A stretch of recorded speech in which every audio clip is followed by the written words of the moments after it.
기사 이면에 숨어있는 팩트와 취재 뒷얘기를 알아보는 시간입니다. 팩트체크 알아보니 오늘은 박규준 기자와 함께하겠습니다. 네, 은행 파업으로 홍역을 치른 국민은행 최근 고용노동부 근로감독관들이 집중 검사를 벌이고 있어서 그 배경에 관심이 쏠리고 있습니다. 그 이야기부터 해보도록 하죠. 박 기자, 우선 국민은행의 금융당국도 아니고 고용부 근로감독관이 떴단 말이죠. 무슨 일인가요?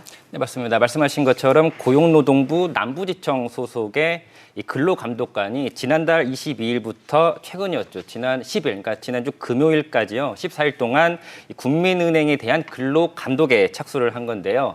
3명에서 4명 이 감독관이 직접 서울 여의도에 있는 이 국민은행 본점을 찾아서 근로기준법 위반 등을 집중 점검을 했습니다. 네.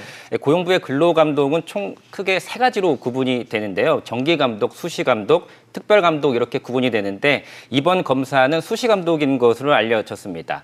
수시감독이라는 건 정기감독 계획에는 반영이 되진 않았지만 이 사회적 요구 등에 따라서 별도로 계획을 잡고 나가는 검사입니다.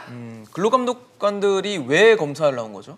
결과적으로 노조의 요청에 따른 것이다 이렇게 보시면 됩니다. 네. 지난해 4월에 이 국민은행 노조가 고용부 측에다가 특별 감독을 해달라 이렇게 요청한 데 따른 후속 조치인데요. 네. 지난해 4월에 노조는 그 당시에 논란이 됐었던 이 채용비리 의혹에다가 초과근로수당 미지급 문제 등도 함께 조사해달라 이렇게 그 고용부에다가 특별 감독을 요청을 했었습니다.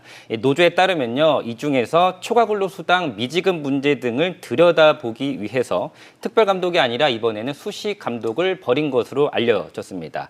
담당 근로감독관은 은행 측에다가 초과근로수당 미지급 문제와 함께 이번에는 부당노동 행위 등 이 은행권 근로조건 전반을 들여다보겠다 이렇게 은행 측에 말한 것으로 전해졌습니다. 네, 그래서 근로감독관들이 적발해낸 게 있습니까? 아직 결과는 나오지는 않았습니다. 이번에 일주일 더 연장을 해서 총 2주일 동안 여하튼 본점 등에 머무르면서 강도 높은 검사를 벌인 것은 맞습니다.